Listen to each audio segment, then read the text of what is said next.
Hi dear student, पिछली बार जो है हमने हमारा सेशन 3 यानी 2 मार्क्स के क्वेश्चन कंसीडर किए थे। उसमें हमने थ्योरेटिकल क्वेश्चन भी लिए हैं और न्यूमेरिकल बेस्ड भी क्वेश्चन लिए हैं। तो आज जो है हमारा जो शॉर्ट आंसर क्वेश्चन 3 मार्क का ऐसे 2 टाइप के क्वेश्चन होते हैं डियर स्टूडेंट, और सेशन 4 है, चैप्टर वही है electromagnetic induction. Okay, hello friends, मेरा नाम है महेंद्र और आप जो हमारा जो YouTube चैनल देख रहे हो उसका नाम है इग्नॉक्स फिजिक्स, जहाँ पे हम आपको सिंपल ऐसे ट्रिक्स देते हैं, फिजिक्स के कैलकुलेशन की ट्रिक्स देते हैं, फिजिक्स के कंसेप्ट ऐसे सिंप्लीफाइड लैंग्वेज में आपको टीचिंग करते हैं। ओके, तो फर्स्ट जो न्यूमेरिकल है, इसके जो 3 मार्क्स पे जो क्वेश्चन है इसके हम न्यूमेरिकल लेंगे, क्योंकि डिस्क्रिप्टिव क्वेश्चन आपको जो है वो कहीं पे भी मिल जाते हैं डियर स्टूडेंट। ओके, तो न्यूमेरिकल बेसिस जो क्वेश्चन है वो हम स्टेप बाय स्टेप आपको समझाते हैं। फर्स्ट जो क्वेश्चन है, the primary of a transformer has 40 turns and works on 100 volt and 100 watt. Find the number of turns in the secondary to step up to the voltage 400 volt. Also calculate the current in secondary and primary. बहुत easy ऐसा example है dear student. Primary of turns transformer यानी हमें NP की value दी हुई है, that is the 40 and works on 100 volt, यानी हमें ईपी की जो वैल्यू है वो दी हुई है 100 वोल्ट। उसके बाद पावर दिया हुआ है 100 वैट, यानी EP into IP, EP into IP, इसकी वैल्यू है 100। ओके, उसके बाद हमें निकालना है एनएस की वैल्यू, एनएस की वैल्यू हमें निकालना है, और ईएस हमें दिया हुआ है 400 वोल्ट। कितना है? 400 वोल्ट। और हमें क्या निकालना है? हमें निकालना है आईपी की वैल्यू निकालना है और आईएस की वैल्यू निकालना है।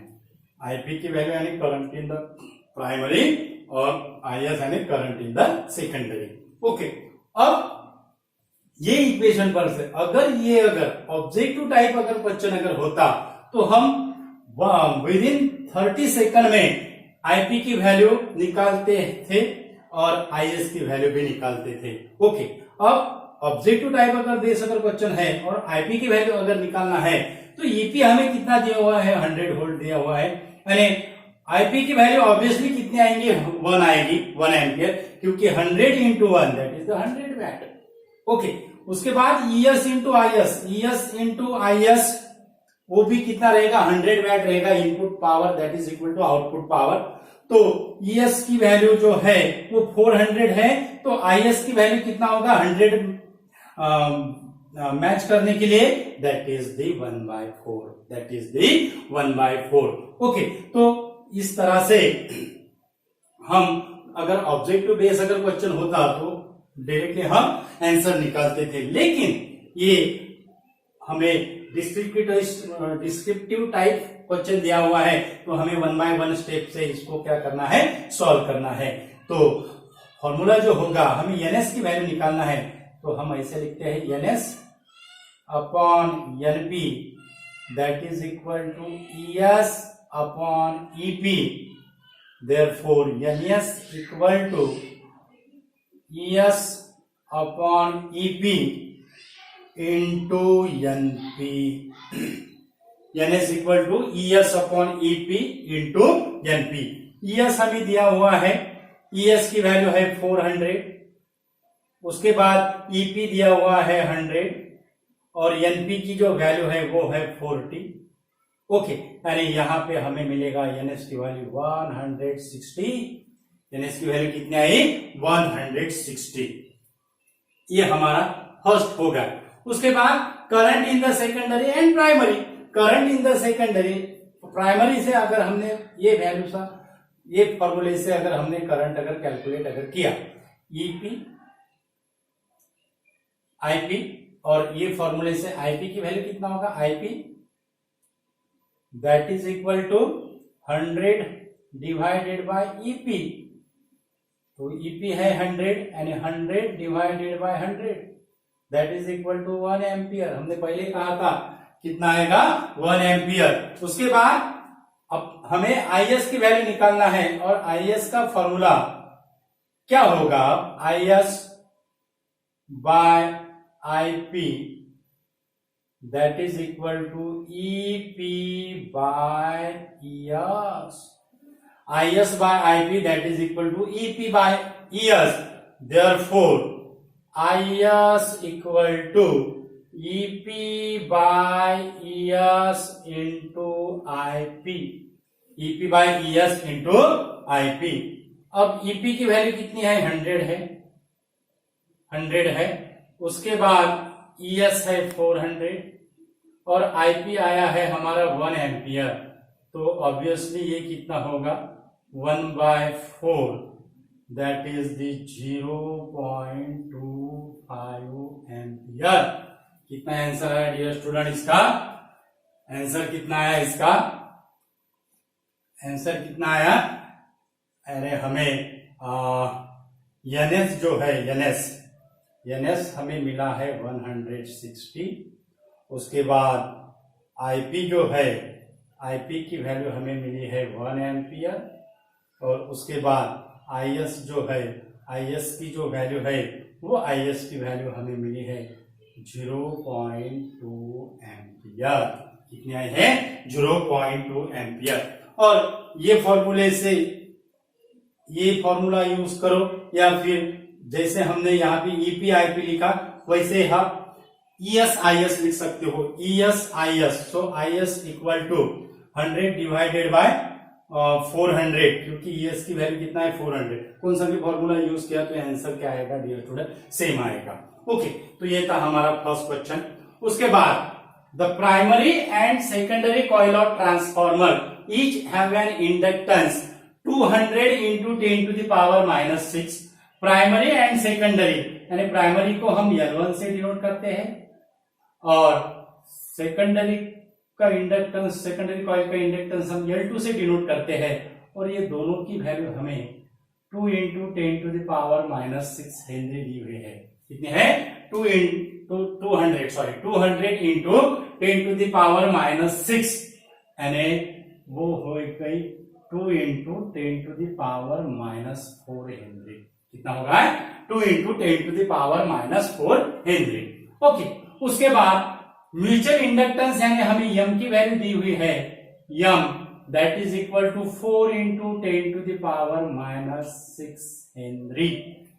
What percentage of the flux from one coil reaches the other, यानी हमें फ्लक्स जो लिंकेज होता है वन कॉइल टू अदर उसके हमें परसेंटेज निकालना है। यानी कोएफिशिएंट ऑफ कपलिंग पे क्या रहता है, फ्लक्स लिंकेज करेगा रीचेस और link with the one coil to other coil. It is depends upon the coefficient of coupling. Okay, और coefficient of coupling, mutual inductance और सेल्फ इंडक्टेंस का जो फॉर्मूला है, इंडिविजुअल इंडक्टेंस उसको हम सेल्फ इंडक्टेंस कहते हैं। तो वो फॉर्मूला कैसा है, M that is equal to K into under root L1 L2। M that is equal to K into under root L1 L2। Okay, तो इससे हमें k की वैल्यू निकालना है तो k इक्वल टू क्या होगा m अपॉन L1 L2। ये फॉर्मूला होगा। अब 3 मार्क का न्यूमेरिकल्स है तो हमें ये जो इक्वेशन है ये इक्वेशन थोड़ा लिखना है dear student. m12 that is equal to 512 upon I2 और m21 that is equal to 521 upon I1। M12 यानी mutual inductance of one coil with respect to second coil. Okay, और उसके बाद यहां जो होगा वो होगा N1 और यहां जो होगा वो होगा N2। ओके, उसके बाद L1 का जो रहेगा इंडिविजुअल इंडक्टेंस का जो फॉर्मूला रहेगा वो formula that is the ratio of magnetic flux link to the current change in same coil I1 I1 और इसको हम N1 से मल्टीप्लीकेशन करते हैं और उसके बाद L2 क्या होगा I2 upon I2 that is the N2।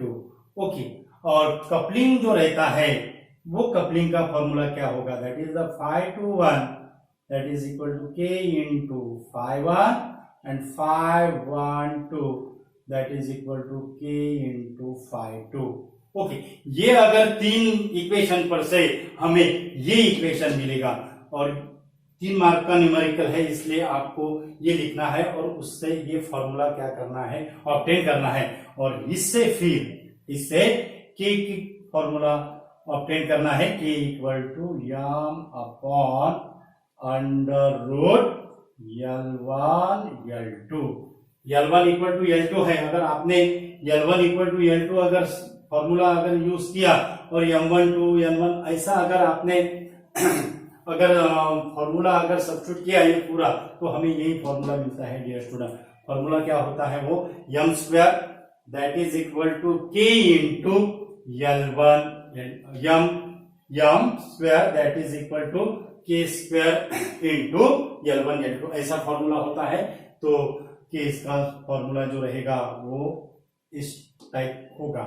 Okay, तो बहुत सिंपल है डियर स्टूडेंट. म्यूचुअल इंडक्टेंस का formula 4 into 10 to value 4 into 10 to the power minus 6 और L1 L2 कितना है 2 into 10 to the power minus 4. 2 into 10 to the power minus 4 उसका हमें square करना है तो हमें मिलेगा 4 into 10 to the power minus 8. हमें क्या मिलेगा 4 into 10 to the power minus 8. Okay, तो 4 into 10 to the power minus 8 ये हो गया अंडर रूट में. किसमें हो गया अंडर रूट में. ओके, तो यहां हमें क्या मिलेगा 4 divided by 2 into 10 to the power minus 2, क्योंकि माइनस 8 स्क्वायर रूट के बाहर जाने के बाद क्या होगा -4 होगा. -4 न्यूमरेटर में जाने के बाद +4 माइनस 6 दैट इज द -2 यानी यहां हमें मिल रहा है 2 इंटू 10 टू द पावर -2. ये हो गई के की वैल्यू. अब हमें निकालना है percentage. What percentage of the flux from one coil reaches to other. Percentage के लिए इसे हमें 100 से क्या करना है मल्टीप्लीकेशन करना है. 100 यानी 10 टू द पावर 2 होता है यानी हमारा जो आंसर जो आएगा वो आएगा 2%. हमारा आंसर कितना आएगा that is the 2%. That is the 2%. कितना आएगा हमारा आंसर दैट इज द 2%. बहुत इजी है डियर स्टूडेंट. उसके बाद ये जो थर्ड जो न्यूमेरिकल्स है, थर्ड न्यूमेरिकल्स वो भी इजी है. इसका हमें फॉर्मूला पहले ऑब्टेन करना है. ओके, तो ये फॉर्मूला कैसा, उसके लिए फॉर्मूला कैसा होगा पहले क्वेश्चन रीड करते हैं. A plane of coil of 10 turns is tightly bound यानी हमें कैपिटल N की वैल्यू हमें दी हुई है. कैपिटल N की वैल्यू हमें दी हुई है that is the 10 is tightly wound around a solenoid of diameter यानी d की वैल्यू हमें दी हुई है, स्मॉल d लेते हैं 2 सेंटीमीटर, कैपिटल D भी ले सकते हैं. और उसके बाद r जो होगा वो होगा 1 सेंटीमीटर. इसका मीटर में कर लेते हैं 10 टू द पावर -2 मीटर. कितना होगा 10 टू द पावर -2 मीटर यानी r की value. Having a 400 turns per centimeter, 400 turns per centimeter यानी स्मॉल n जो रहता है वो है number of turns per unit length और इसकी वैल्यू हमें दी हुई है 400 टर्न्स पर सेंटीमीटर. ओके, तो इसका अगर हमें मीटर में अगर करना है तो सेंटीमीटर का कन्वर्शन मीटर में 10 to the power -2, 10 to the power -2 numerator जाने के बाद +2 होगा. ओके, यानी 400 इंटू 10 टू द पावर +2 यानी 4 into 10 to the power 4 turn पर मीटर. ओके, उसके बाद रिलेटिव परमेबिलिटी यानी म्यू आर की वैल्यू हमें दी हुई है. रिलेटिव परमेबिलिटी म्यू आर की वैल्यू हमें दी हुई है 800. कितना दिया हुआ है 800. हमें पूछा गया है calculate the inductance of solenoid.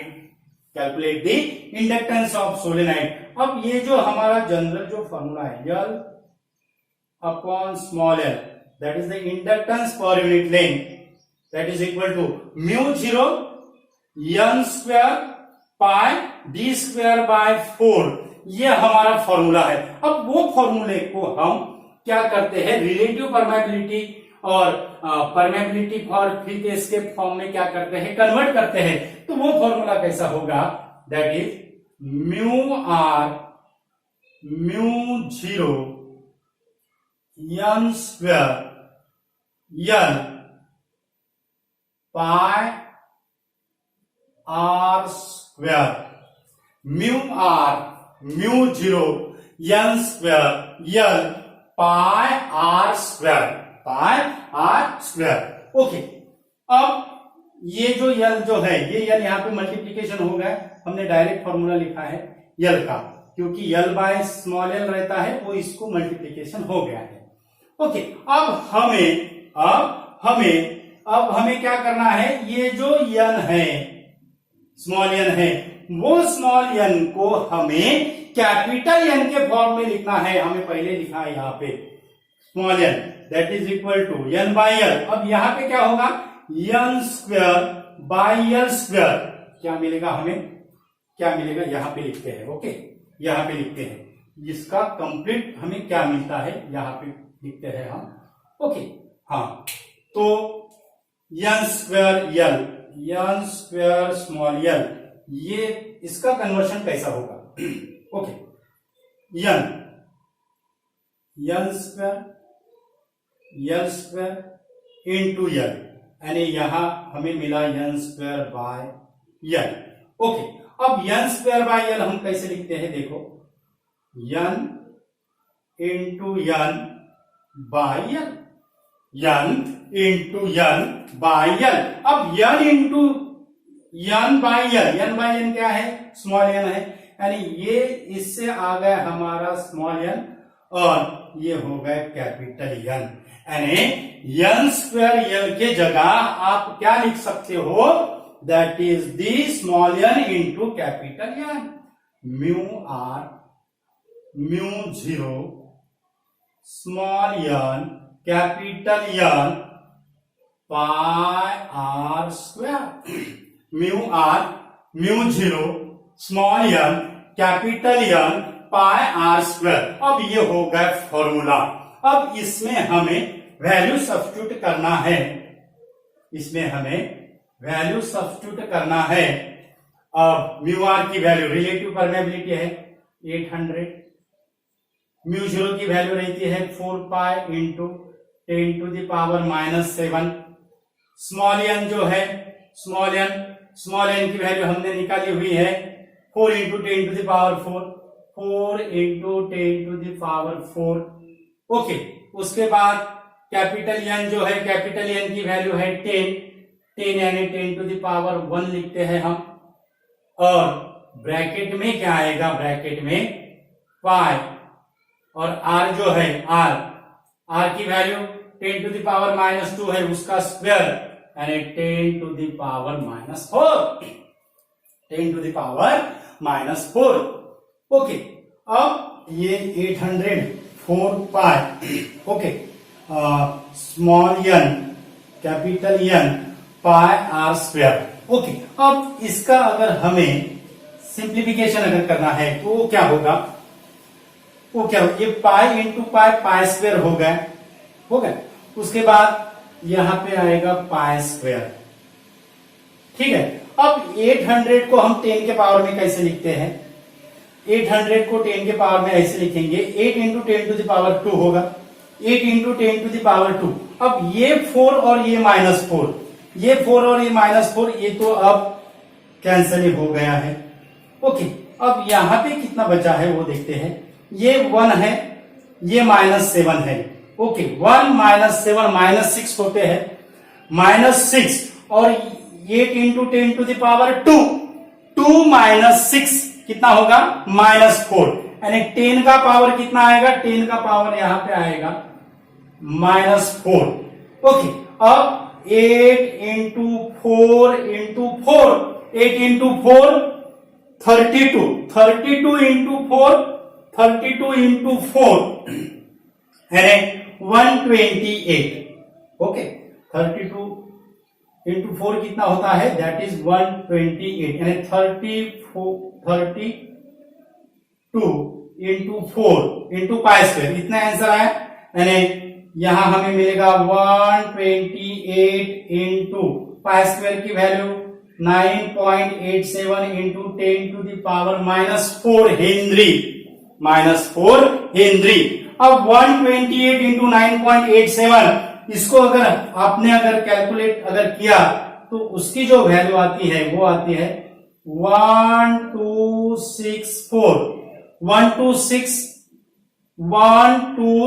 3.6 आता है डियर स्टूडेंट। उसको round figure 1264 into 10 to the power -4 henry, यानी 0.1264 हेनरी। कितना आंसर आया डियर स्टूडेंट इसका? इसका आंसर कितना आया, यहां लिखते हैं आंसर। आंसर कितना आया, that is the inductance, yes, that is equal to 0.1264 henry, 0.1264 henry. तो ये था डियर स्टूडेंट हमारा न्यूमेरिकल बेसिस क्वेश्चन 3 मार्क के लिए सेशन 4। अभी तक हमने 5 चैप्टर कंप्लीट किए हैं। Rotational dynamics, mechanical properties of fluids, उसके बाद हमने लिया है kinetic theory of gases and radiation, उसके बाद हमने लिया है वेव ऑप्टिक्स, और उसके बाद ये है इलेक्ट्रोमैग्नेटिक इंडक्शन। अभी तक हमने complete MCQs, 1 mark short answer question, 2 mark short answer question, 3 mark numerical basis question, complete 5 chapter के वीडियो अपलोड किए हुए हैं। ओके, और आप उसको अच्छा रिस्पांस भी दे रहे हो डियर स्टूडेंट। तो हमारे चैनल पे अगर यूजर है तो हमारा चैनल सब्सक्राइब कीजिए। ऐसे ही सिंपल कैलकुलेशन की हम ट्रिक्स आप तक पहुंचाते जाएंगे। अगर हमें अप्रोक्सीमेशन अगर करना था तो इसका आंसर लगभग 1280 आता था। 9.87 इज करस्पॉन्डिंग टू 10 अगर कंसीडर करते उसको तो 1280 इंटू 10 टू द पावर -4 यानी 0.1280 आंसर आता था। ओके, तो ऐसे सिंपल जो ट्रिक्स है डियर स्टूडेंट वो हम आपको न्यूमेरिकल एग्जाम्पल में, न्यूमेरिकल बेसिक क्वेश्चन में देते रहते हैं। तो thank you so much once again dear student. आप क्वेश्चन आंसर को बहुत बढ़िया रिस्पॉन्स दे रहे हो, और हमारा चैनल सब्सक्राइब कीजिए अगर चैनल में अगर नए यूजर है, और जिसने भी हमारा चैनल हमारे जो यूजर है अभी तक वीडियो देखते हैं लेकिन उन्होंने चैनल सब्सक्राइब नहीं किया, वो भी हमारा चैनल सब्सक्राइब कीजिए। आगे भी हम ऐसे ही इंटरेस्टिंग सिंपल कैलकुलेशन ट्रिक्स आपके पास पहुंचाएंगे। Thank you so much once again.